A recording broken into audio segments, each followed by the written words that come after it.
Hi, I'm Minhaj. So I'm the CEO and co-founder of Drinkwell, and we are eradicating the arsenic and fluoride water crisis.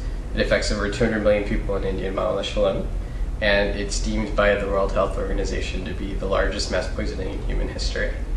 So the way we fix it is by blending novel filtration technology that we develop ourselves in-house with a franchise business model that co-opts existing distribution models. So what that means is that we've developed our own technology, which is an ion exchange resin, what you see here, and it can remove metals like arsenic, fluoride, iron from the source, from groundwater tube balls.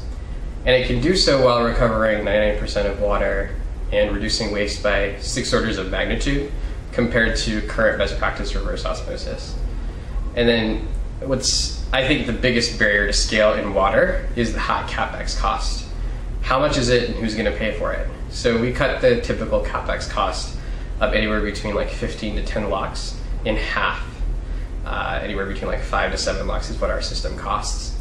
And we've so far gotten about 200 systems operating in 5 countries: India, Laos, Bangladesh, Cambodia, and Nepal.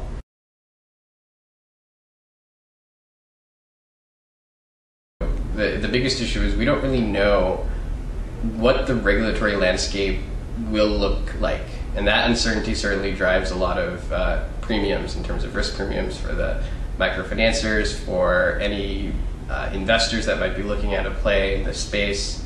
So thankfully with Swachh Bharat, it's catalyzing a lot of clarity. So you have the public health engineering departments finally with large capital outlays, because Prime Minister Modi and his administration have earmarked about $1.6 billion of capital to allocate towards 20,000 villagers that are in need of safe water by March 2017, end of that fiscal year. So that's finally driving a lot of the need for structure. It's not there yet. And so, I frankly don't think it'll get there in time for when the funds will be dispersed. So that creates a challenging environment. So right now we have licensees that are winning tenders seemingly with technology that the government approves, but the public health engineering departments are very state specific and they don't talk to each other. So you need to kind of do your retail politics at each state level and just hope and pray that you connect with the right people at each state level, because there is no kind of national body that can enforce preferences. But to that, I will say that there is a national empanelment committee that's been established thanks to Swachh Bharat that impanels specific technologies when it comes to water filtration, when it comes to sanitation, and that is giving more kind of a compass, a North Star for these PhDs to make decisions. So I do credit the government for that structure, but operationally it's still very vague.